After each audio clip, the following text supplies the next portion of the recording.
دوستو آپ نے بہت سی کتابوں کا مطالعہ کیا ہوگا، مگر آج میں جن کتابوں کا ذکر کرنے جا رہی ہوں یقیناً یہ آپ کے علم میں اضافہ بھی کریں گی اور بہترین دوست بھی ثابت ہوں گی۔ سب سے پہلی کتاب ہے crime If I Did It۔ Simpson عدالت میں مقدمے کی سماعت کے دوران سن 1994 میں امریکی فٹ بالر اور ذرائع ابلاغ کی اہم شخصیت او جے سمسن کو اپنی سابق اہلیہ اور ان کے دوست رونالڈ گولڈمین کے قتل کے الزام سے بری کر دیا گیا تھا، لیکن انہوں نے اگر میں نے یہ قتل کیا تھا قاتل کے انکشافات کے عنوان سے تحریر کردہ کتاب کے عوض رقم وصول کی تھی۔ یہ کتاب سن 2007 میں شائع ہوئی تھی اور جس میں بیان کیا گیا تھا کہ کس طرح قتل ہو سکتے ہیں۔ اس کتاب سے دونوں مقتولین کے خاندان میں غم و غصہ پیدا ہو گیا تھا۔ دونوں خاندان پہلے ہی او جے سمسن کے خلاف سول عدالت میں مقدمہ جیت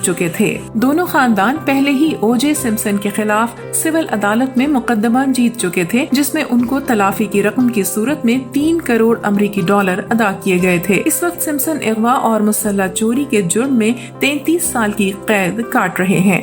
نمبر 2 پر ہے سیکس لولیتا۔ 20ویں صدی کی بدنام زمانہ کتابوں میں سے ایک سن 1955 میں شائع ہوئی تھی۔ روسی مصنف ایمگری ولادی میر نابوکوف کی کتاب لولیتا میں درمیانی عمر کے ہیمبرٹ کے 12 سالہ لڑکی ڈولوریس ہیس سے تعلق کی کہانی بیان کی گئی تھی۔ طویل عرصے تک کسی بھی پبلشر نے بچوں کے حوالے سے جنسی جذبات رکھنے والے مصنف کی کم عمر بچی سے محبت پر تحریر کیے جانے والے ناول کو ہاتھ نہیں لگایا، لیکن فحش نگاری پر مبنی ادب شائع کرنے والی پیرس کی ایک کمپنی نے اس کتاب کو اچانک شائع کر دیا۔ سن 1959 تک برطانیہ اور فرانس میں اس کتاب پر پابندی تھی۔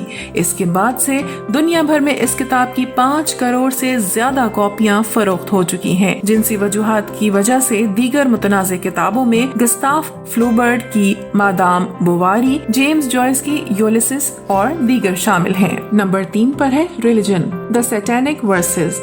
سن 1988 میں مصنف سلمان رشدی کی کتاب میں اسلام پر تنقید کی گئی تھی اور اس کی وجہ سے ان کے سر پر لاکھوں کا انعام مقرر کیا گیا تھا۔ ان کے ناول دی سیٹینک ورسز شیطانی آیات کی وجہ سے مسلم دنیا میں فسادات پھوٹ پڑے تھے۔ اس وقت ایران کے مذہبی رہنما آیت اللہ خامنائی نے فتویٰ دیا تھا جس کے تحت سلمان رشدی کو سزائے موت سنائی گئی تھی۔ اس سے قبل کسی بھی ناول یا کتاب کی وجہ سے عالمی سفارتی بحران پیدا نہیں ہوا تھا اور نہ ہی کسی حکومت کی جانب سے کسی دوسرے ملک کے شہری کے قتل کا مطالبہ کیا گیا تھا۔ اب بھی بھارت اور دیگر ممالک میں سلمان رشدی کی کتاب پر پابندی ہے اور تقریباً 10 برسوں تک انہیں روپوشی کی زندگی اختیار کرنے پر مجبور کیا گیا۔ اس ہفتے ایران میں فارس نیوز ایجنسی کی خبر کے مطابق ریاست کے تحت چلنے والے میڈیا کے 40 اداروں نے سلمان رشدی کے سر پر 6 لاکھ امریکی ڈالر کی نئی انعامی رقم کا اعلان کیا ہے۔ نمبر 4 پر ہے پالیٹکس مین کامپ۔ ایڈولف ہٹلر نے نسل پرستی پر مبنی نازی منشور میں کامپ میری جدوجہد کو دوران قید تحریر کیا تھا۔ یہ کتاب ان کے یہودی دشمن خیالات پر مبنی تھی اور یہ سن 1925 میں شائع ہوئی۔ ایک دہائی بعد جب ہٹلر اقتدار میں آئے تو یہ کتاب نازیوں کی اہم کتاب بن گئی اور اس کی 1 کروڑ 20 لاکھ کاپیاں شائع کی گئیں۔ حکومت کی جانب سے نئے شادی شدہ جوڑوں کو یہ کتاب دی جاتی تھی۔